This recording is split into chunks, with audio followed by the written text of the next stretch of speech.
మహాపరిశుద్ధుడైన ప్రేమ తండ్రి, దైవికమైన సర్వాధికారి వందనాలు. ఈ సాయంకాల వేళలో మా ప్రభుత్వ సన్నిధిలో మా ప్రియులందరినీ కూడా మీరు చేస్తున్నట్లుగా స్తోత్రాలు. నాయన ఈ వాక్యంలో ఉన్నటువంటి మర్మాలను తెలుసుకొని తద్వారా మా ప్రభుత్వాలను శుద్ధి చేసుకోవడానికి అందులో ఉన్నటువంటి జ్ఞానం సంపాదించుకోవడానికి బిడ్డలకు కావలసినటువంటి మీ కృపలను ప్రార్థిస్తున్నాం. ఈ సమయంలో తిమోతి మీద మా బిడ్డలను సిద్ధపడి వచ్చేటట్టుగా మీ కృపతో నింపండి. ఆయన ఆలోచనలు గ్రహించండి, సమయోచితమైనటువంటి వివేచనలు దయచేయండి. చక్కగా రాయబడినట్టుగా చక్కగా ఆలోచించుకోగలిగినట్టుగా మీ కృపను దయచేసి ప్రార్థన చేసి ఇంకా కూడి వచ్చడానికి సహాయం చేయడం ప్రార్థన చేసుకుంటున్నాం. ఆయన అనేక మంది ప్రభావం కూడికు రాలేదని పట్టు బిడ్డగా ఆలోచన నడిపించి బిడ్డలను బలపరిచి మీ కృపలో ప్రార్థన చేసి ఈ కార్యక్రమాలన్నిటికీ ఆయన మీరే అధ్యక్షతగా వహించి మీ ఆత్మ చేతని ఆయన బిడ్డలకు బిడ్డల హృదయాలు ఏ వాక్యం అవసరమైన దాసం బయలుపరిచి తద్వారా ఆ మాటలను గ్రహించినట్టుగా సహాయపడతారని విశ్వసిస్తూ సమస్త జ్ఞానం మించిన మీ సమాధానం మా తలపులకు మా హృదయాలకు కావాలని సంరక్షించి తీర్చి నడిపించమని యేసుక్రీస్తు వారి కొన్ని నామంలో ప్రార్థించి వేడుకొంచున్నాం పరమ తండ్రి.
లెక్కించలేని స్తోత్రములు దేవా ఎల్లప్పుడూ నే పాడెదను.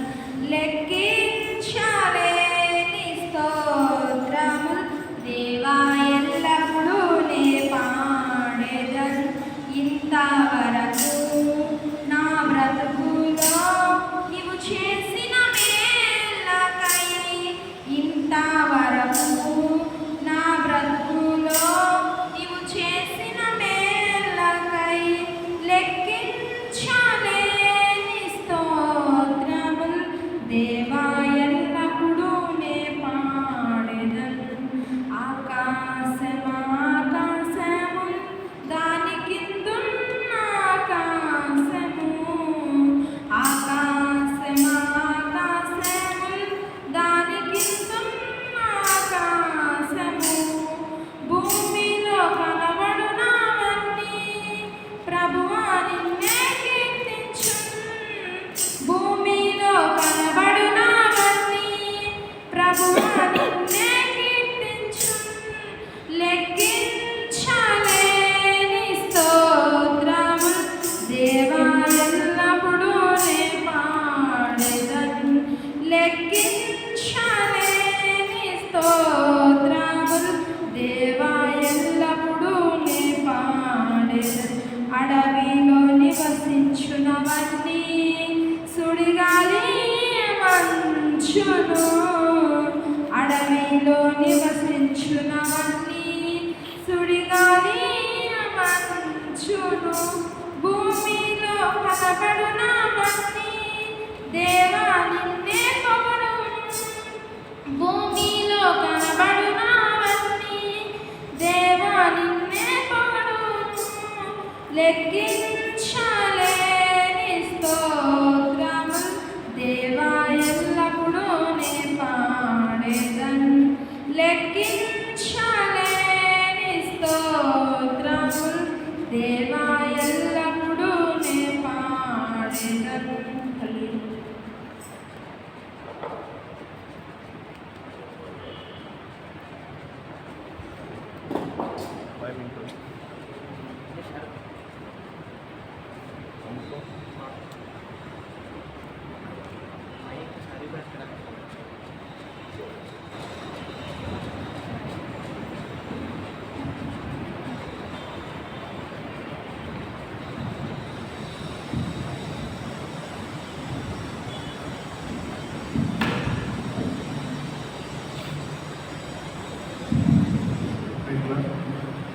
సుగుణాల సంపన్నుడా, స్తుతిగానాల వారసుడా, జీవింతును నిత్యము నీ నీడలో ఆస్వాదింతును నీ మానవకరుణను.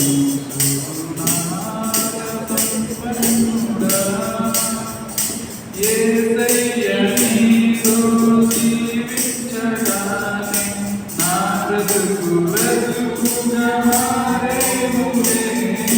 యేసయ్య నీతో జీవించగానే నా బ్రతుకు బ్రతుకుగా మారేనులే. నాట్యమాడేను నా అంతరంగం నీ రక్షణానందవాక్యమే.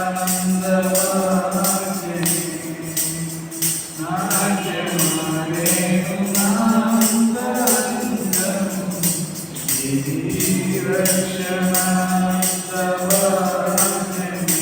సుగుణాల సంపన్నుడా, స్తుతిగానాల వారసుడా, జీవింతును నిత్యము నీ నీడలో ఆస్వాదింతును నీ మాటలమగంధము.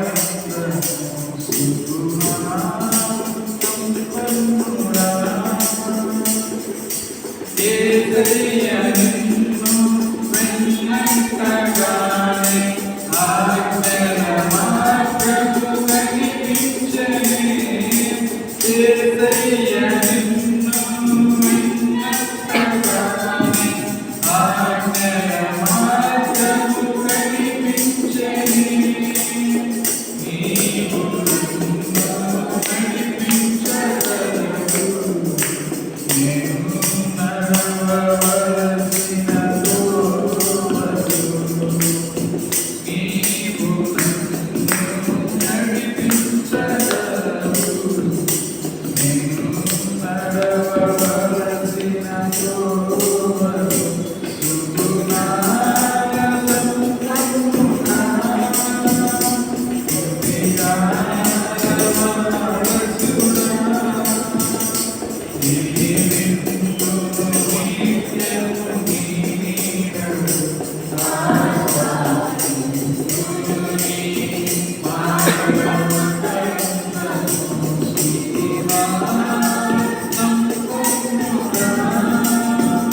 నీవు నాకిచ్చే మహిమయేసుగా ఇవి ఎన్నదగినవిగావే నీవు నాకిచ్చే మహిమయేసుగా ఇవి ఎన్నదగినవిగావే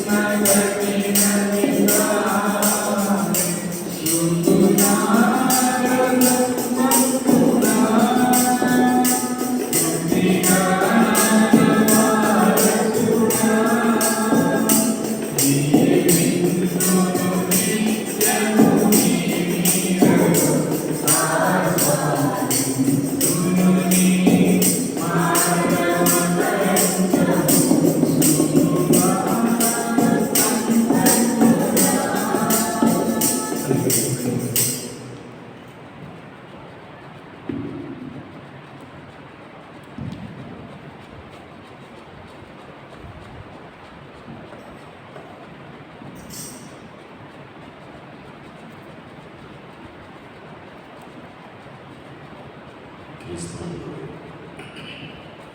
ప్రియమైన సహోదరి సహోదరులారా, మీ అందరికీ మన ప్రభువును రక్షకుడైన యేసుక్రీస్తు జీవమైనటువంటి నామంలో ఈ సాయంకాలపు వేళలో దేవుని యొక్క దీవెనలు నా హృదయపూర్వక వందనాలు తెలియపరుస్తున్నాను. దేవుని మహాకృపను బట్టి మరొక పర్యాయం దేవుని పరిశుద్ధ మందిర ఆవరణలో ఈ రీతిగా సమకూడి సర్వశక్తి కలిగినటువంటి దేవుని స్తుతించేటువంటి ధన్యత దేవాది దేవుడు నాకు అనుగ్రహించాడు. అట్టి కృపను బట్టి త్రియేక దేవునికి హృదయపూర్వక కృతజ్ఞతలు స్తోత్రములు మనందరి పక్షాన తెలియజేస్తూ ఉన్నాను. వాక్యాన్ని మనకందరికీ తెలిసినటువంటి లేఖన భాగం మొదటి కీర్తనలో నుండి మాటను ధ్యానంలోకి వచ్చిన చదువుకుందాం. మొదటి కీర్తన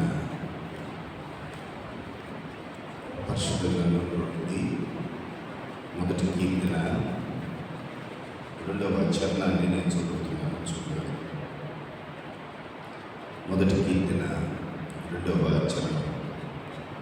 యెహోవా ధర్మశాస్త్రమునందు ఆనందించుచు దివారాత్రములు దానిని ధ్యానించువాడు ధన్యుడు.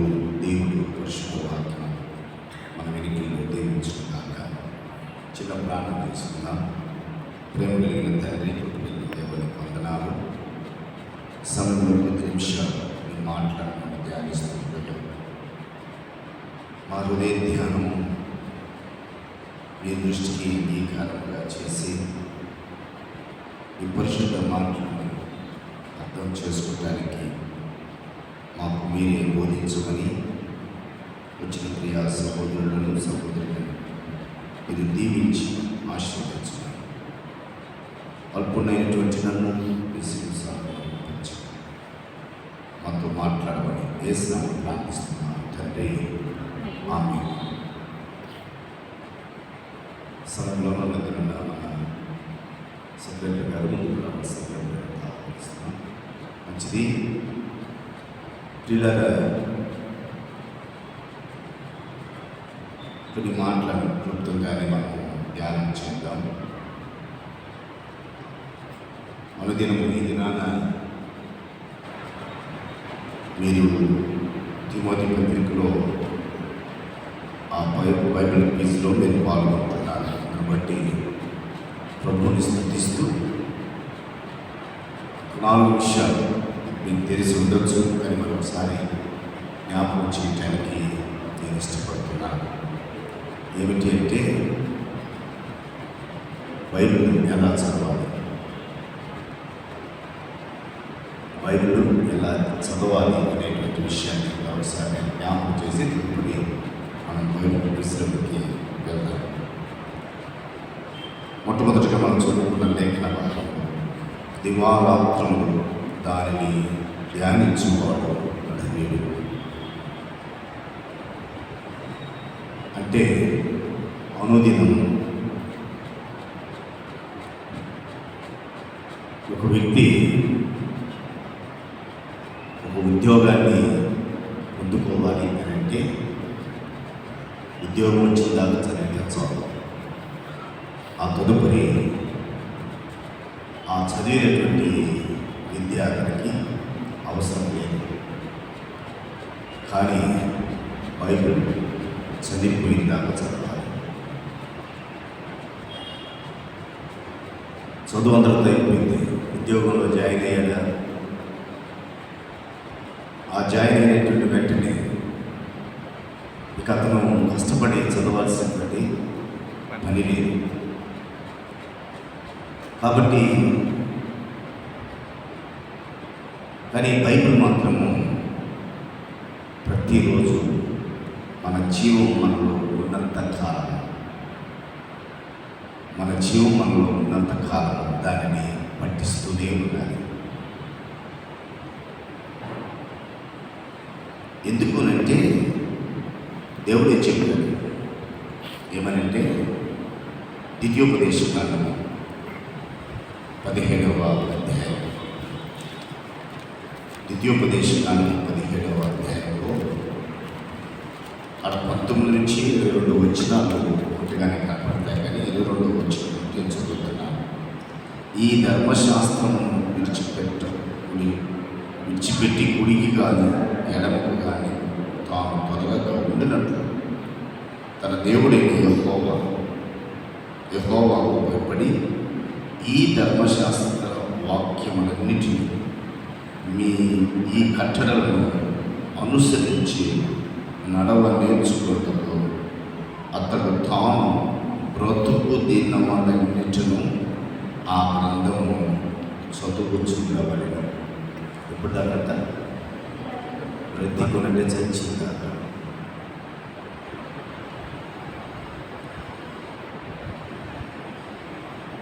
చనిపోయేదాకా అది దేవుని యొక్క కట్టడి, దేవుని యొక్క నియమం. ఆ నియమాన్ని మనం పాటిస్తూనే ఉండాలి. గత వారం కూడా నేను ఒక భక్తుని జ్ఞాపకం చేశాను. నంద్యాల పట్టణంలో గొప్ప పరిచర్య జరిగించినటువంటి ప్రభుదాస్ రెడ్డి గారు మొట్టమొదటిగా ఆయన చూపు మందగించినప్పుడు మామూలు అలాంటి అద్దాలు పెట్టుకున్నాడంట, చదువుతున్నాడు. ఇంకా మందగించింది, పెద్ద పెద్ద లావు అద్దాలు వచ్చింది. అప్పుడు కూడా కనపడలేదు, పెట్టుకున్నాడు. ఆ అద్దాలు పెట్టుకొని ఒక భూత అద్దాన్ని ఆ లెటర్స్ మీద పెట్టుకొని చదువుకుంటా చదివిపోయాడు. ప్రభుదాస్ రెడ్డి గారి పేరు. క్రిస్టియన్ అసెంబ్లీలో ఎక్కువ పరిచయంగా గావించినటువంటి దేవస్థానం. బ్రతుకున్నాను కాబట్టి దేవుడు వాక్యం సెలవించింది, నేను పఠించాలి అంటే స్టడీ చేస్తూనే ఉండాలి. అది అనుదినము నేను బ్రతుకున్నంత కాలం. ఎందుకంటే నా దేవుని యొక్క ఆజ్ఞ అది ఒకటి.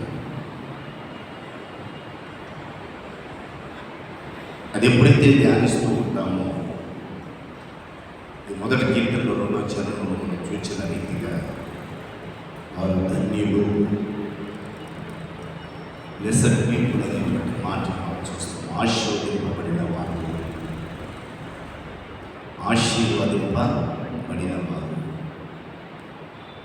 దివారాత్రంలో దాన్ని ధ్యానించేటువంటి వారు ఆశీర్వదింపబడిన వారు అనేటువంటి మాట. యేసు ప్రభు దగ్గర ఆయన బాప్తిసం తీసుకుని తదనంతరము పరిశుద్ధాత్మ ఆకాశం నుండి ఆయన మీద వాడినప్పుడు ఆయన అరణ్యంలో వెతుకుని పోతాడు. ఆ సమయంలో అపవాది వస్తాడు, ఈ రాళ్ళను రొట్టెలుగా మార్చుకొని భుజించచ్చు కదా ఆత్మతో బాధపడటం ఎందుకని. ఆ మత్తయి సువార్త 4:4 వచ్చినప్పుడు ప్రభు అంటాడు, మనుషులు రొట్టె వలన మాత్రమే కాదు కానీ దేవుని నోటి నుండి వచ్చే ప్రతి మాట వలన జీవిస్తాం. అందుకు పట్టించాలి, అందుకు చదువుతూ ఉండాలి. నేను ఆకలి అనేటువంటి ఆకలి శరీరానికి కానీ నా ఆత్మకు లేదు అనే మాట అక్కడ ప్రభు చెప్తూ చూస్తాం. దివారాత్మను ధ్యానించువారు ధన్యులు, ఆశీర్వదింపబడిన వారు. అలాగా కొత్తగా ఒక సంఘానికి ఆశీర్వదించారంట యవనస్తులు. అక్కడ బాగా పండిపోయినటువంటి వారు అనేక మంది ఉన్నారు. వారిలో ఒక స్త్రీ లేచిందంట. ప్రార్థన అయిపోయిన తర్వాత పాస్టర్ గారు మీరు బైబిల్ ఎన్నిసార్లు చదివారు అన్నట్టు. పాస్టర్ గారు కొంచెం కంగారు పడ్డాడు. ఈయన సమాధానం చెప్పక మునిపే ఆ మనది నేను ఎన్నిసార్లు చదివాను తెలుసా, నేను ఎన్నిసార్లు బైబిల్ చదివానో తెలుసా అది. ఆయన మౌనం ఉన్నాడు. పాస్టర్ గారు నేను 20 సార్లు బైబిల్ చదివాను. పాస్టర్ గారు 5 సార్లు చదవలేదు. ఆమె నేను 20 సార్లు చదివాను అనేటువంటి ఒక గొప్ప అదేదో పెద్ద గర్వంగా చెప్తూ ఉంది. అప్పుడు సేవకుడు అన్నాడంట, మంచిదమ్మా 20 పర్యాయం బైబిల్ చదివావు, ఒక్కసారైనా అది నీ హృదయంలోనికి వెళ్ళిందా? ఒక్కసారైనా అది నీ హృదయంలోనికి ప్రవేశించిందా? ప్రవేశిస్తే ఎంత తలగిరిసిగా మాట్లాడు, అంత గర్వంగా వాక్యం గురించి మాట్లాడు. వెంటనే నిజమే కదా అనుకొని తనను తాను సరిచేసుకుంది. చదవటం కాదు, అది హృదయ అంతరంగంలోనికి వెళ్ళాలి. ఎప్పుడు దాకా చదవాలి? ఎప్పుడు పఠిస్తూనే ఉండాలి, ఎప్పుడు స్టడీ చేస్తూనే ఉండాలి. ఎంతవరకు అంటే మన ఈ దేహం అనేటువంటి ఈ యొక్క గుడారంలో దేవుడిచ్చిన జీవం ఉన్నంత వరకు బ్రతికి తాను బ్రతుకు దినములన్నిటను ఆ గ్రంథము చదువుచుండవలెను. అంటే దేవుడు వాక్యము చదువుతూనే ఉండాలి.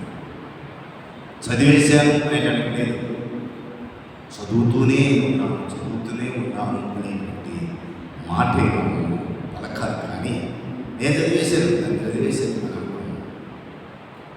కాదు, అనుదినం దాన్ని ధ్యానిస్తూ ఉండాలి. ధ్యానిస్తూ ఉంటే జరిగేటువంటి ఆశీర్వాదం ఏంటో తెలుసా? అదే ఆశీర్వదింపబడినటువంటి ప్రజలు అన్నాను కదా. ధ్యానిస్తూ ఉంటే చూడండి, 119వ సంకీర్తన 119వ సంకీర్తన 97వ 97 నేను చదువుతాను. 97 నీ ధర్మశాస్త్రం నాకెంతో ప్రియముగా ఉన్నది, దినమెల్ల నేను దానిని ధ్యానించుచున్నాను. ప్రతిరోజు నేను దాన్ని ధ్యానిస్తూనే ఉన్నాను. 99వ వచనంలో నీ శాసనములను నేను ధ్యానించుచున్నాను, కావున నా బోధకులందరికంటే నాకు విశేష జ్ఞానము కలగదు. ఎక్కడో వెతకబడ్డే ఇందులో ఉన్న జ్ఞానమే ప్రపంచ అంచుల వరకు తీసుకుపోగలిగినటువంటి జ్ఞానం. ఈ ప్రపంచం మొత్తం తిప్పగలిగేటువంటి జ్ఞానమే కాదు, కానీ పరలోకపు పట్టణాన్ని స్వీకరించుకునే జ్ఞానం ఇందులో ఉంది. అందుకని ప్రతిరోజు ప్రతిదినం ఎవ్రీడే దానిని పఠిస్తూ ఉండాలి, స్టడీ చేస్తూనే ఉండాలి.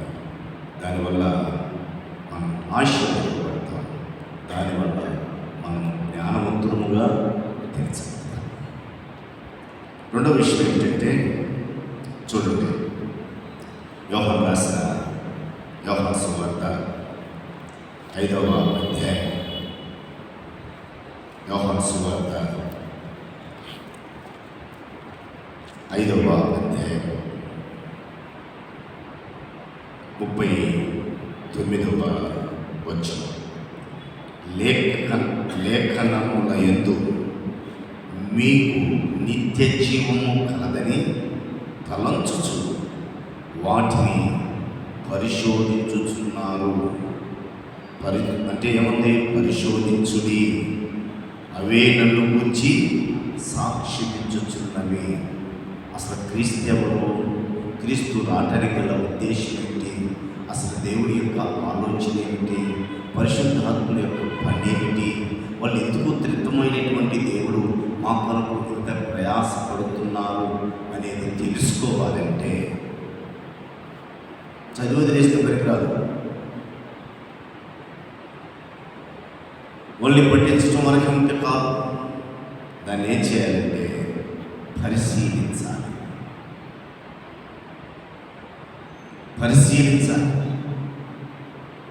ఏ విధంగా అంటే మనము పరిశీలించవలసినటువంటి వాటిని పరిశీలించాలి. పక్కన మార్కెట్ ఉంది, వంకాయని ఆస్వాదించి చూస్తాం ఎక్కడ కూర్చుందా అని. బెండకాయలు విరిచి చూస్తాం ముదురుదా లేదా అని. బట్టల షాప్కి వెళ్తే ఎక్కడైనా ఇది డ్యామేజ్ అయిందా లేదా అని చెప్పేసి కొన్నిసార్లు దాన్ని తనిఖీ చేస్తాం. వాటిపై ఉంచినటువంటి పరిశీలన దేవుని వాక్యం పైన ఉంచండి. కాబట్టి పరిశీలన దీంట్లో జరగాలి అంటే వాక్యంలో జరగాలి.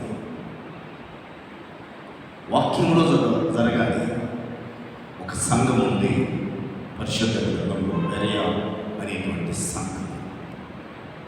అపోస్తలుల కార్యములు 17వ అధ్యాయం 11వ వచనంలో పౌలు శీలను బోధించిన తర్వాత వారు చెప్పినటువంటి మాటలు, వారు చెప్పినటువంటి సందేశము, లేక వారు చెప్పినటువంటి ఆ ప్రసంగము అలా ఉందా లేదా అని లేఖనములను అనుదినం పరిశీలిస్తూ వచ్చినటువంటి సంఘము. ఈ లేఖనాల పరిశీలన లేనటువంటి సంఘంలో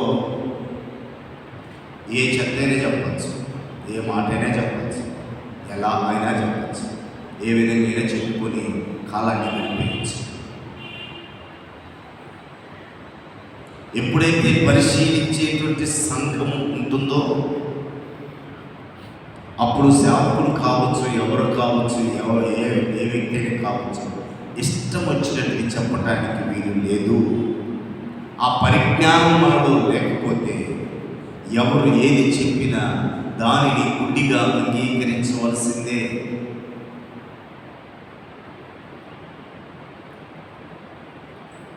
వాక్యం విన్నాం, ఇంటికి వెళ్ళిపోయాం, అయిపోయింది.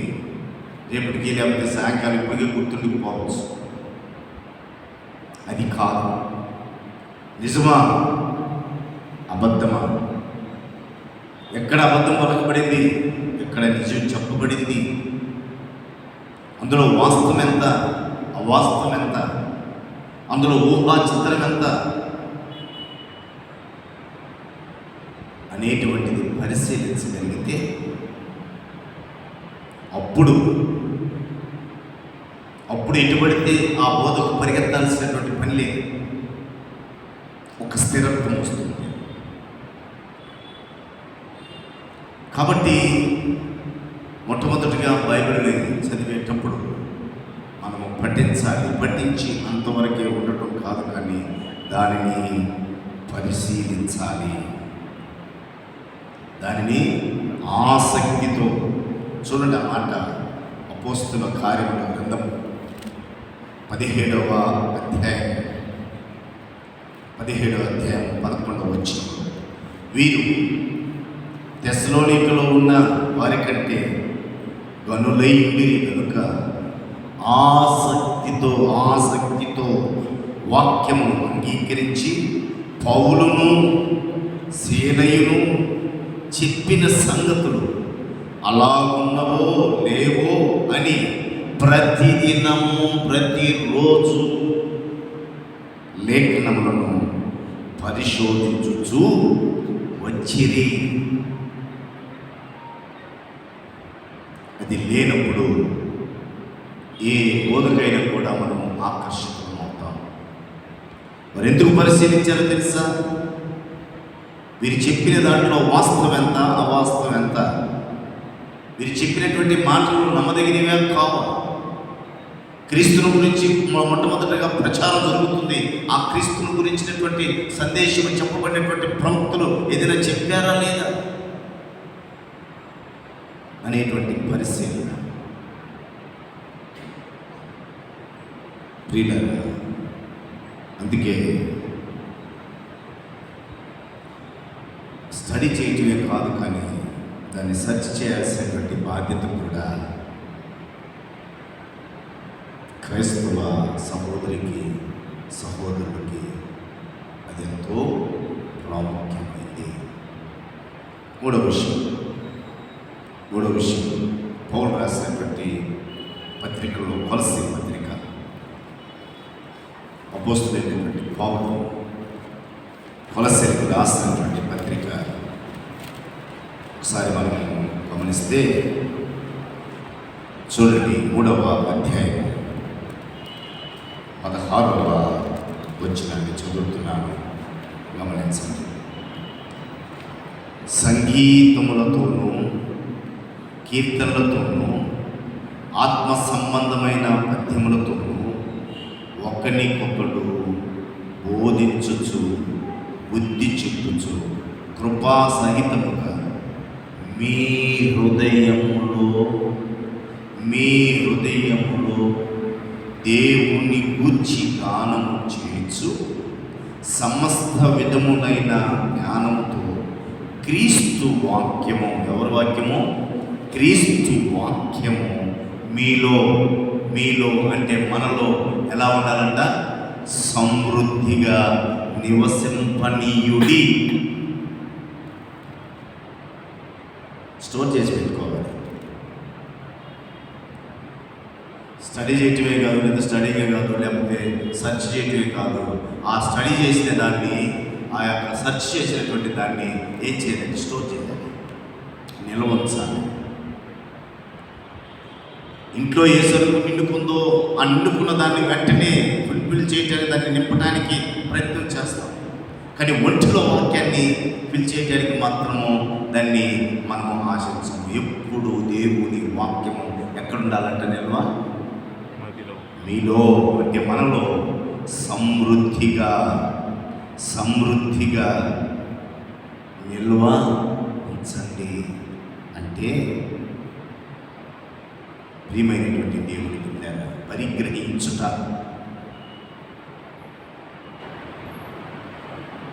పఠించటం మొదటిదైతే, రెండవది పరిశీలించటం అయితే, మూడవది పరిగ్రహించుట.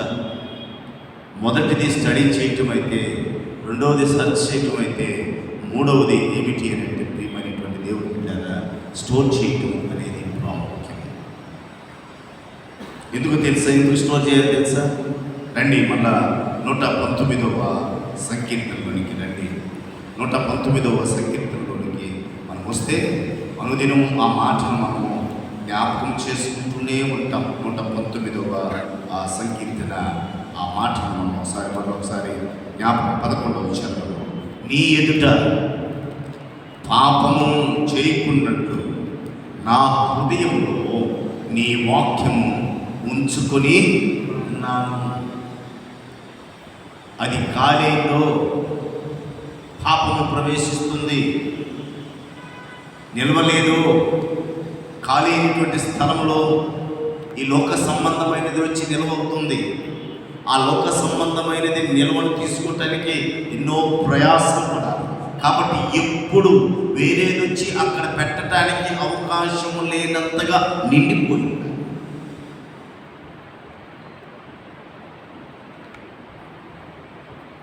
వాక్య ధ్యానం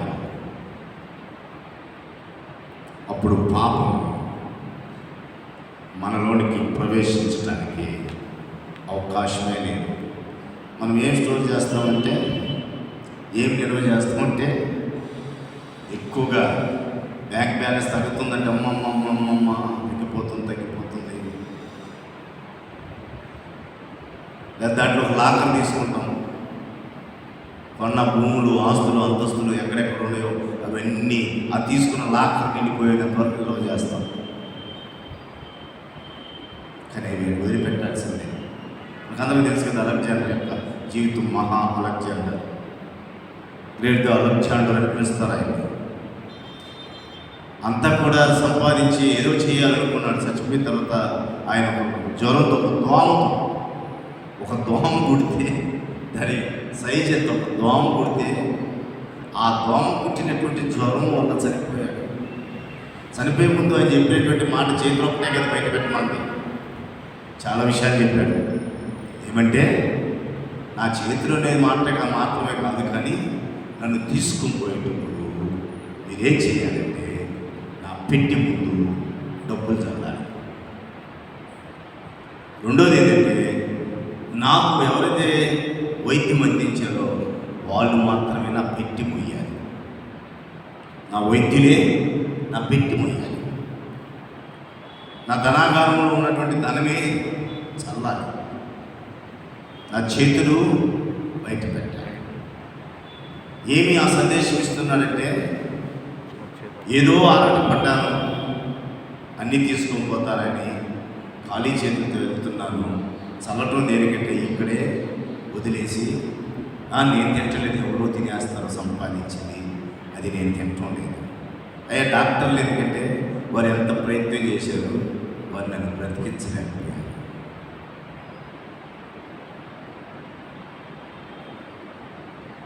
వాటిని కాదు నిల్వ చేయాల్సింది, నిల్వ చేయవలసింది వాక్యము. ఎలాంట సమృద్ధిగా. టైం అయింది, వదిలేస్తుంది. 4వ విషయం, తిమోతికి రాసినటువంటి 2వ పత్రిక 2వ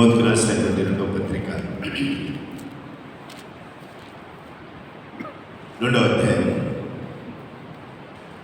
15వ వచనం. దేవుని ఎదుట యోగ్యునిగాను సిగ్గుపడనక్కరలేని పనివానిగాను సత్యవాక్యమును సరిగా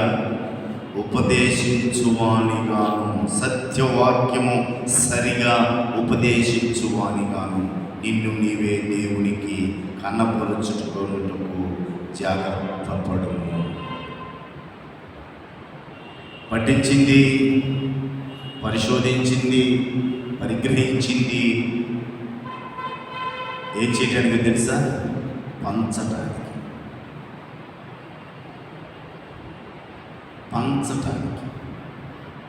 తిమోతి, నువ్వు నిలవుంచావే, సమృద్ధిగా ఉంది. నీ సమృద్ధిని అంతా కూడా ఏంటి తెలుసా? నువ్వు నిలవుంచిన ఆ వాక్యమును ఒక్కోటిగా ప్రజలకు బోధించడానికి సంసిద్ధులు, ఉపదేశించడానికి సరిగా విభజించువానిగా.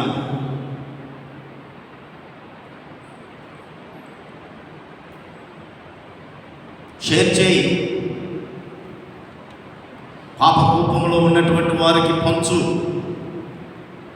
వారిని పరిశుద్ధత ఆవరించడానికి, పరిశుద్ధ జీవితం జీవించడానికి, పాపములో నుండి రక్షింపబడటానికి పంచు.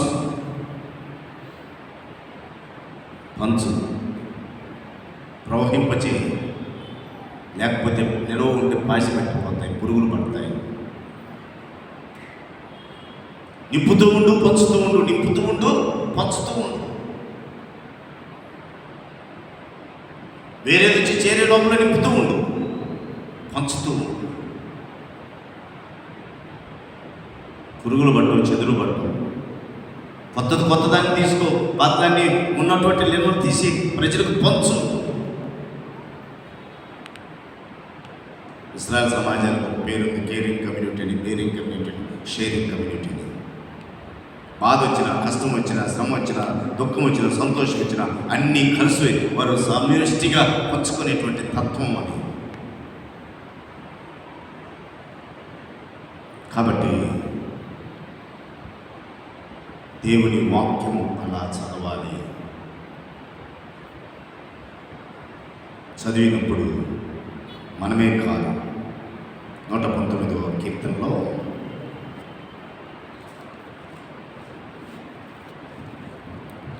వచ్చి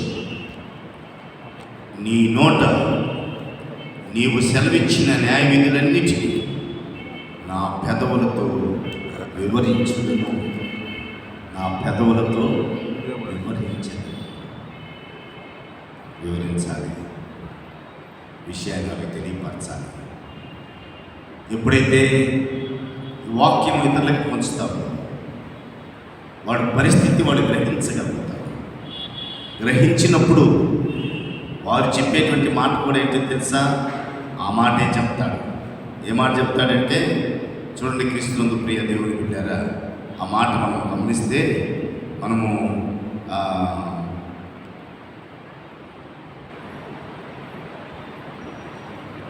ఈ 51వ కీర్తనలో దావీదు అంటాడు,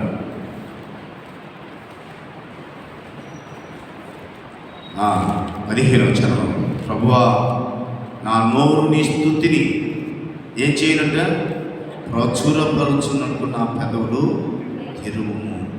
వాక్యము పాపిని పశ్చాత్తాపంగా చేస్తుంది. పశ్చాత్తాపము పరిశుద్ధతను నడిపిస్తుంది. పరిశుద్ధత పొందుకున్నటువంటి వాడు కాముగా మోగవాడు వల్ల కూర్చోడు. ప్రభువుని పరిచయం చేయటానికి పంచడానికి సంసిద్ధమవుతాడు. ప్రభువును పంచలేదా? పంచేటువంటి అంత మన దగ్గర లేదు అని. ప్రభువును పంచలేదా? పంచేతంత పరిశుద్ధత మన దగ్గర లేదు అని. పంచుతున్నావు అంటే అంత నిలవ నీ దగ్గర ఉంది, అంత పవిత్రతని జీవితంలో కలిగి ఉంటాం.